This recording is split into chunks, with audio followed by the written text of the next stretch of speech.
Dear students, you are welcome to my online teaching classes. I am Shishpal Chauhan, and today I am going to explain the poem Aunt Jennifer's Tigers, written by Andrine Rich. Andrine Rich के द्वारा लिखी गई ये कविता है, and this is meant for the students of class 12. Class 12 के students के लिए ये poem है. Let's see here.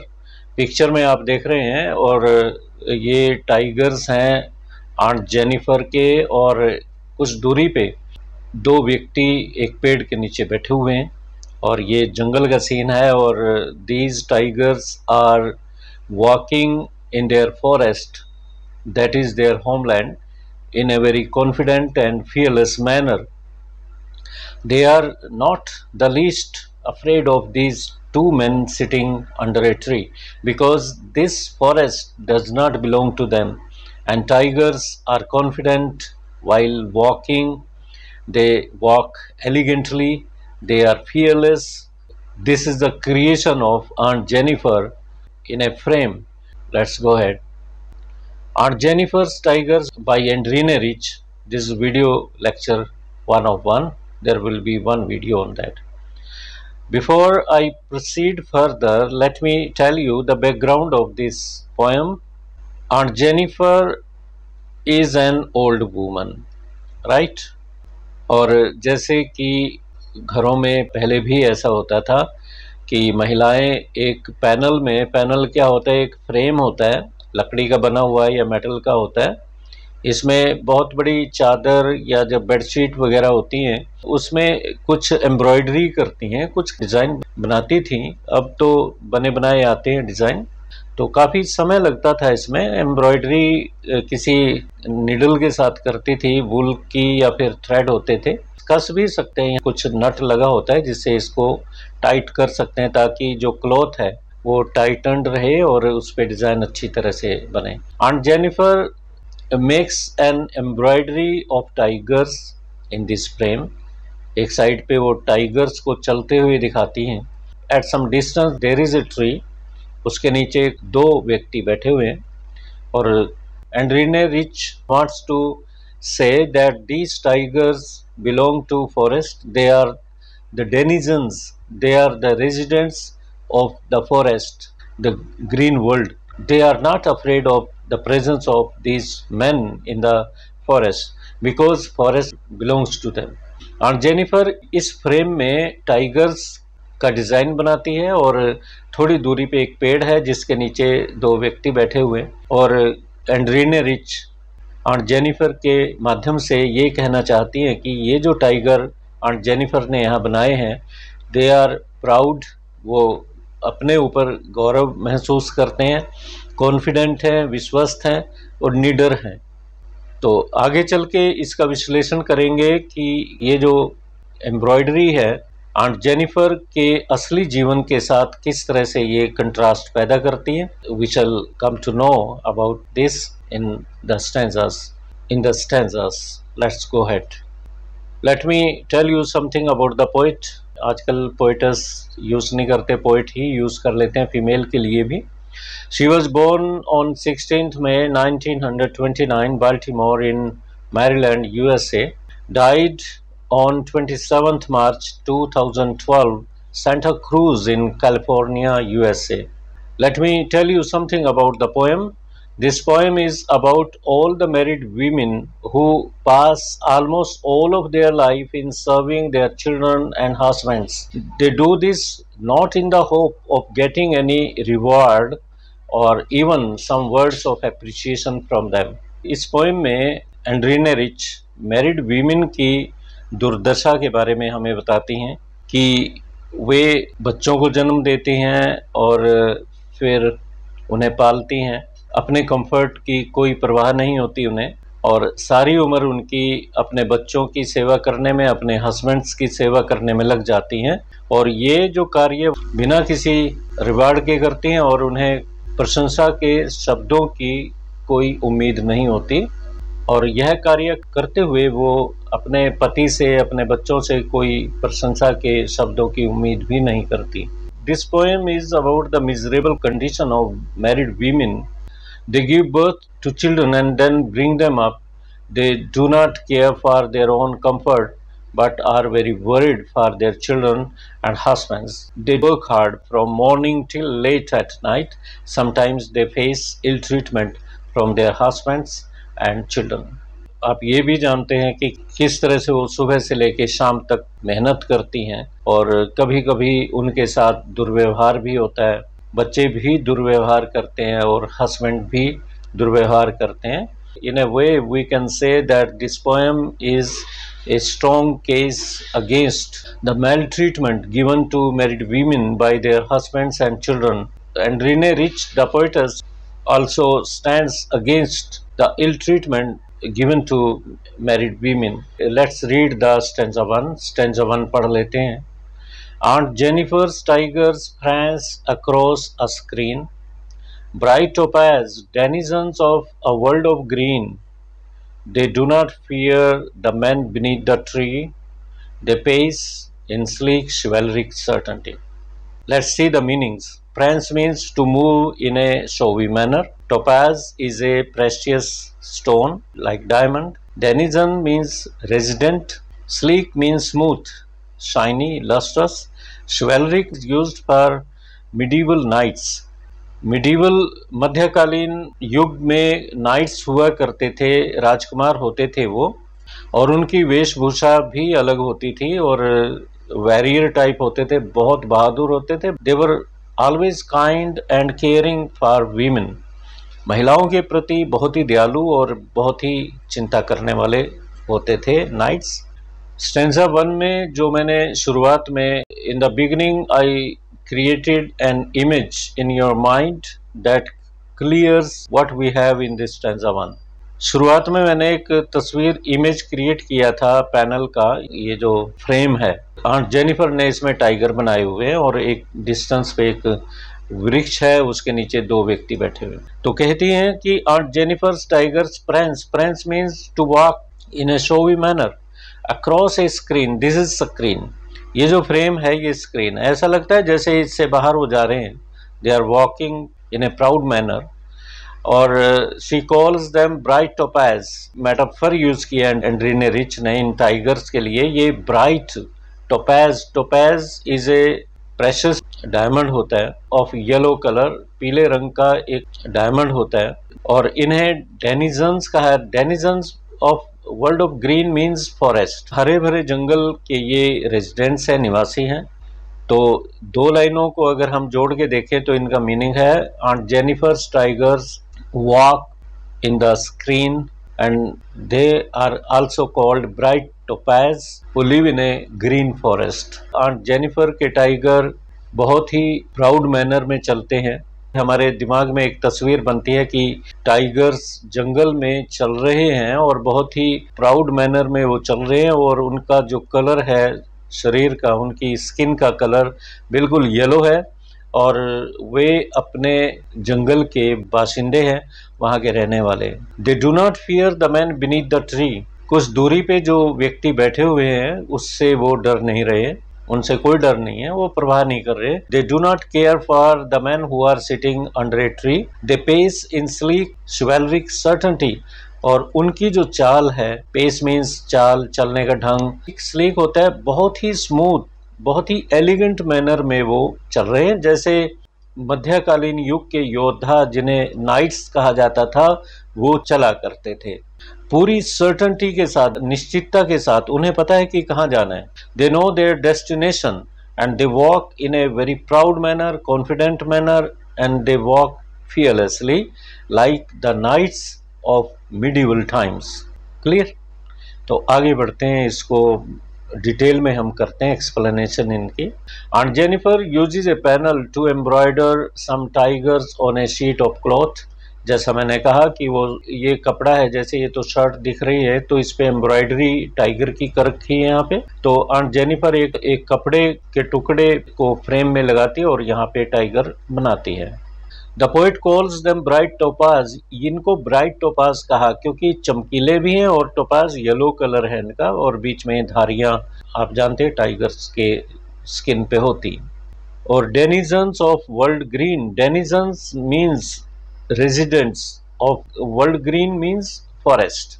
It means they are as bright as topaz, a yellow gem. और ये जो मेटाफर यूज किया गया है यहाँ सिमिली नहीं है बल्कि एक मेटाफर है। उन्हें ब्राइट टोपाज कहा है, येलो जेम कहा उन्हें। तो ये तो मैंने सिमिली यूज की ना। It means they are as bright as topaz. जब आप ये एज का वर्ड यूज करते हो या लाइक यूज करते हो then it becomes simile, otherwise a metaphor has been used here. The word denizen means the resident. Denizens का मतलब क्या होता है? निवासी, रहने वाले। The tigers are the fearless residents of a green forest. जो टाइगर्स हैं वो हरे भरे जंगल के निडर बाशिंदे हैं, निवासी हैं। Aunt Jennifer's tigers are confident and proud tigers. Aunt Jennifer के टाइगर्स कॉन्फिडेंट हैं, विश्वस्त हैं और अपने ऊपर वो उन्हें गौरव भी महसूस होता है कि वो इतने शक्तिशाली हैं। They are assured and confident residents of their green world. अपने जंगल के वो कॉन्फिडेंट रेजिडेंट्स हैं। They are full of confidence, they are assured and confident residents of their green world. The word denizen may also suggest a resident who is free and independent. और ये जो denizen word use किया गया है यहाँ पे कवि के द्वारा, तो ये शो करता है कि डेनिजन जो रेजिडेंट होता है ही और she is free and independent. वो स्वतंत्र होते हैं, उन्हें पूरी आज़ादी होती है। But in contrast it would seem that Jennifer is not an independent citizen of her own world. अगर हम एनालिसिस करें पोएम का तो ऐसा लगता है कि आंट जेनिफर की जो रियल लाइफ है उसमें वो बिल्कुल भी स्वतंत्र नहीं है। ऐसा लगता है जैसे गुलामों जैसा व्यवहार उसके साथ होता है। सो अपने ड्रीम को, अपनी स्वतंत्रता के सपने को वो टाइगर्स में देखती है। आंट जेनिफर की लाइफ इंडिपेंडेंट नहीं है और tigers are independent. Her panel contains animals that are happier and more confident than she is. उसके जो टाइगर्स हैं, जो एनिमल जो बना रही है प्रेम में, वो कॉन्फिडेंट हैं, बहुत खुश हैं, परंतु aunt Jennifer is not happy. There is confidence and certainty about them but the maker of them lacks in that. Tigers में कॉन्फिडेंस है, आत्मविश्वास है, निश्चितता है, सर्टेनिटी है। They are sure about their destination but these qualities are not found in Aunt Jennifer's life. She is not confident, she is not fearless, and she is not certain about her life. Then the poet imagines that there are some men sitting under a tree, but the tigers are not afraid of them. They keep on moving about in the forest with full dignity and elegance. एक और image create करती हैं कि कुछ दूरी पे एक पेड़ के नीचे आदमी बैठे हुए हैं और टाइगर उनसे बिल्कुल भी नहीं डरे हुए। Let me tell you something more about the knights. You are watching the picture of the knights in the slide above. In the fourth line, the tigers remind the poet of the knights of the medieval time. That was the period about 1000 AD to 1450 AD. And they were full of courtesy and style. Chivalric men respected their women and acted kindly towards them. Again, the same contrast is found in the manner the uncle behaved towards Aunt Jennifer in the second stanza. इस poem की fourth line में एंड्रीने rich मध्यकालीन युग के nights के बारे में याद दिलाती हैं। वो जो राजकुमार होते थे, वैरियर टाइप होते थे, वो नाइट्स उन्हें कहा जाता था। शिवलरी जो बहादुरी है उसमें बहुत प्रसिद्ध हुआ करते थे और अपनी महिलाओं के प्रति वो बहुत ही रिस्पेक्टफुल होते थे, दयावान होते थे।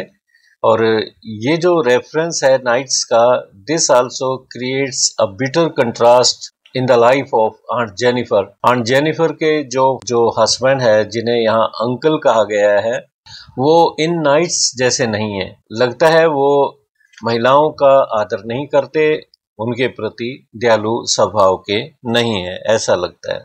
और एक कंट्रास्ट पहले से ही बना हुआ है आंट जेनिफर के जीवन में।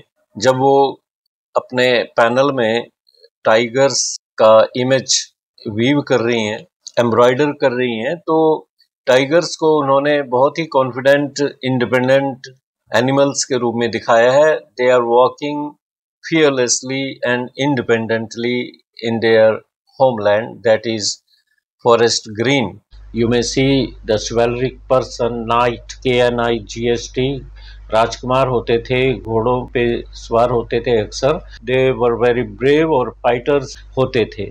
Stanza 2.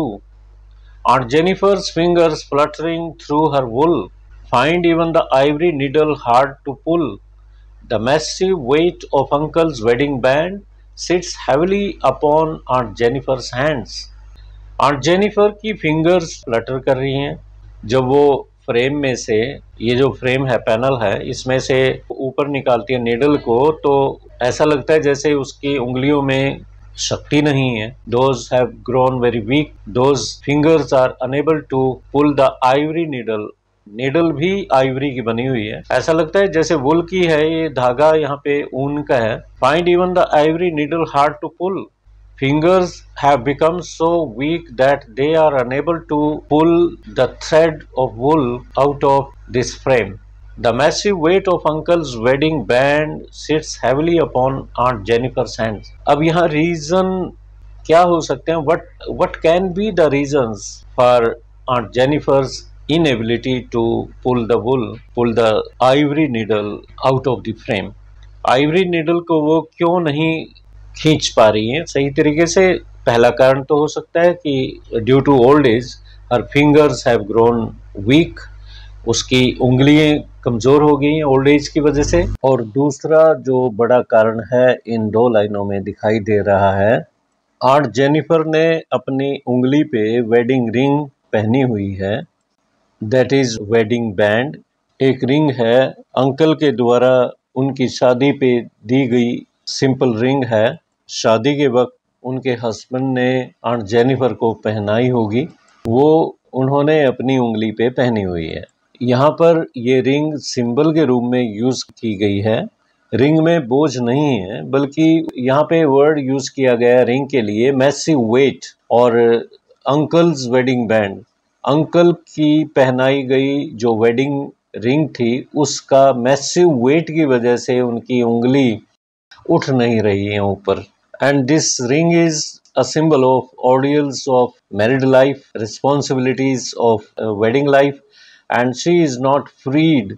She has been oppressed under these responsibilities and ordeals of her marriage. प्रतीकात्मक भाषा में इस वेडिंग बैंड में बोझ दिखाया गया है, जबकि वेडिंग बैंड में कोई बोझ नहीं था, अधिक बोझ नहीं होता एक रिंग में। The massive weight of uncle's wedding band. Massive means बहुत अधिक, वेट मीन्स वजन। अंकल के द्वारा दी गई वेडिंग रिंग का जो बोझ है बहुत अधिक है। Sits heavily upon aunt Jennifer's hands, और ये जो मैसिव वेट है अंकल की वेडिंग बैंड का, ये उंगली को ऊपर नीचे करने में दिक्कत पैदा कर रहा है, और इस बोझ की वजह से वो अपनी उंगलियों को सही तरीके से चला पा रही। एक्चुअल में ये सिंबॉलिकल लैंग्वेज में है, वो बिफोर टाइम ओल्ड हो चुकी हैं। In the second stanza the poet describes aunt Jennifer's nervous hands struggling to pull the wool with her ivory needle. The word fluttering suggests trembling. Her hands are trembling because they have become weak due to overwork and old age. Aunt Jennifer के हाथ कांपते हैं, उनकी उंगली कांपती हैं, और Ivory needle को ऊपर की तरफ खींचने में असमर्थ हैं, क्योंकि वो समय से पहले ओल्ड हो गई हैं। शादीशुदा जीवन की जो ऑर्डियल्स हैं, रिस्पॉन्सिबिलिटीज़ हैं, उन्हें समय से पहले बूढ़ा कर दिया है, ऐसा इन लाइन्स का मतलब निकलता है। और symbolic meaning, we get the impression of a weak and frail woman who finds it hard to pull the needle. Or here it's important to note that if the needle is made up of ivory, it is surely made from an elephant's tusk, और यहाँ पे Ivory word use किया गया है। अगर Ivory की वो needle है तो ये एलिफेंट के दांत की है, जो मेल एलिफेंट होता है उसका टस्क होता है, उससे ये बनाई गई है। Ivory is like topaz A precious material. Topaz की तरह आइवरी भी एक कीमती वस्तु है। The lines, the massive weight of Uncle's wedding band sits heavily upon Aunt Jennifer's hands.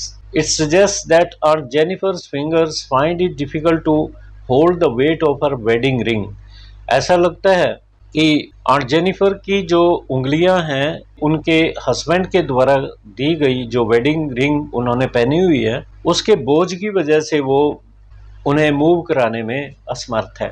Her fingers are unable to move, or you can say her fingers are unable to pull the needle due to the weight of her wedding ring on her finger. अपनी finger पे जो wedding ring पहनी हुई है उसके बोझ की वजह से वो उस थ्रेड को खींचने में असमर्थ है। अब क्वेश्चन ये उठता है कि रिंग में कितना बोझ होता है। बोझ कुछ नहीं होता, लाइट होती है काफी, और ये थोड़ा प्रतीकात्मक वे में यहाँ पे रिंग को लिया गया है जिसको हम डिस्कस कर रहे हैं। Let's discuss. The wedding band is another reference to a precious substance that is usually of gold, और ये भी एक प्रेशियस मटेरियल है, गोल्ड का बना हुआ।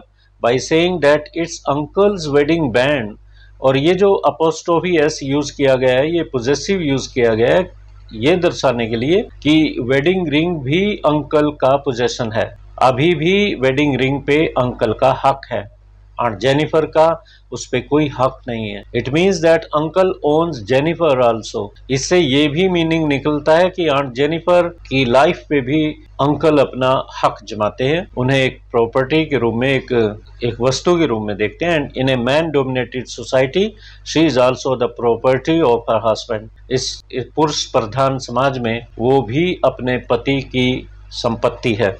The words massive and heavily suggest operation. ये जो वर्ड मैसिव है और हैविली दोनों ऑपरेशन, दमन को प्रकट करते हैं, दबाव को प्रकट करते हैं। These words suggest as if she has remained under some burden throughout her life. ये शब्द ये दिखाते हैं कि सारी उम्र वो किसी न किसी दबाव में रही हैं। She has lived a life as that of a slave. एक गुलाम जैसा जीवन उन्होंने बसर किया है। Fulfilling demands of a husband and also obeying his commands. ऐसा लगता है कि उसने अपने पति की कमांड्स, उनके ऑर्डर्स ओबे किए। As a result she is somewhat worn out in her old age, और परिणाम क्या हुआ कि वो समय से पहले बूढ़ी हो गई हैं और कमजोर हो गई हैं। Third stanza. When aunt is dead her terrified hands will lie still ringed with ordeals she was mastered by the tigers in the panel that she made will go on prancing proud and unafraid। Third stanza में poetess हमें बताती है कि aunt Jennifer की death हो जाएगी तो दफना दिया जाएगा उन्हें कब्र में, परंतु उनके हाथों पे ये जो रिंग्स हैं वेडिंग रिंग्स अभी भी उन्होंने पहनी हुई होंगी। तो इन पहनी हुई रिंग्स का क्या मीनिंग निकलेगा I am going to explain in the next slide. When aunt Jennifer is dead she will lie peacefully in her grave. Simple. जब आंट जेनिफर की डेथ हो जाएगी तो वो ग्रेव में, अपनी कब्र में शांति पूर्वक लेटी हुई होंगी। But her hands will lie still ringed. उंगलियों में अभी भी वो वेडिंग रिंग होगी। And trapped in her marriage ceremony, और ये प्रतीक होंगी एक ट्रैप का। symbolizes the ordeals she had undergone because of the tradition of marriage। शादी के जो रिवाज हैं उसकी वजह से जो उन्होंने ऑर्डियल्स किए हैं, डिफिकल्ट एक्सपीरियंस किए हैं अपने जीवन में, उनका प्रतीक है ये wedding ring. She is habitual of being controlled by her husband like an animal। एक पशु की तरह उन्हें आदत सी हो गई थी अपने हस्बैंड के ऑर्डर्स की अनुपालना करने की। Her husband had remained her master. तमाम जीवन आंट जेनिफर का मालिक रहा है, मालिक के रूप में उस रोल अदा किया। आंट जेनिफर का पति उनका मालिक रहा है। In many communities there is a tradition that if a woman dies before her husband's death. कई कम्युनिटीज में ऐसा देखने में आता है कि अगर एक पत्नी अपने पति की डेथ से पहले मर जाती है, she has to wear all the ornaments and even the wedding dress. तो उन्हें सभी ऑर्नामेंट्स पहनाए जाते हैं उसकी डेड बॉडी को, और वेडिंग ड्रेस में उन्हें दफनाया जाता है, जलाया जाता है। It symbolises that the woman has to remain in the bondage of marriage even after her death. इससे ये प्रकट होता है कि जो शादीशुदा महिला है जिसकी डेथ होती है और वो वेडिंग ड्रेस में और ऑर्नामेंट्स के साथ उसे दफनाया जाता है या जलाया जाता है, तो वो शादी की जो बॉन्डेज है उससे मुक्त नहीं हुई, मरने के बाद भी मुक्त नहीं हुई। She does not die freely in a man dominated society. और पुरुष प्रधान समाज में वो स्वतंत्र रूप से मरती भी नहीं है। Her artwork, that is embroidery done by her on a piece of cloth, will continue living even after death। और जो फ्रेम में उसने आर्ट वर्क बनाया जिसमें टाइगर चल रहे हैं, ये परमानेंट रहेगा, हमेशा के लिए रहेगा। और ये टाइगर उसी प्राउड मैनर में, उसी निडरता के साथ वो चलते रहेंगे। It also reminds us of her dreams that remain unfulfilled. और ये जो पैनल में टाइगर बनाए हैं, एक ऐसा सपना था इंडिपेंडेंस का, निडरता का और कॉन्फिडेंस का, जो आंट जेनिफर जीते जी अपने जीवन में नहीं ला पाई। So, dear students, in this manner, this poem ends up here. I hope you must have understood each and every line. तो ये लास्ट स्टेंजा एक बार फिर देख लो। When aunt is dead, her terrified hands will lie। जब aunt Jennifer की death हो जाएगी तो उसके जो हाथ हैं, डरे हुए हाथ, फ्लटरिंग हैंड्स, वो पड़े हुए होंगे, कब्र में होंगे। और उंगलियों पे उसने रिंग पहनी होगी जो प्रतीक है उन ऑडियल्स का जो उसने सारी उम्र निभाए हैं, अपने मालिक के आदेशों को माना है, अपने पति के आदेशों को माना है। और टाइगर अब उसके पैनल में सदैव के लिए उसी हालत में चलते रहेंगे, पूरे कॉन्फिडेंस के साथ, गौरव के साथ, निडरता के साथ वो चलते रहेंगे। और इस तरह से आंट जेनिफर का जो सपना टाइगर्स में देखा उसने, वो पूरा नहीं होता और वो अपने अधूरे सपने के साथ मर जाती हैं। तो this is the end of this. I shall come up with another poem. Till then, have a nice day. Thank you very much for joining. Keep watching, liking and sharing my videos with your friends, and do not forget to subscribe to my channel. Thank you very much.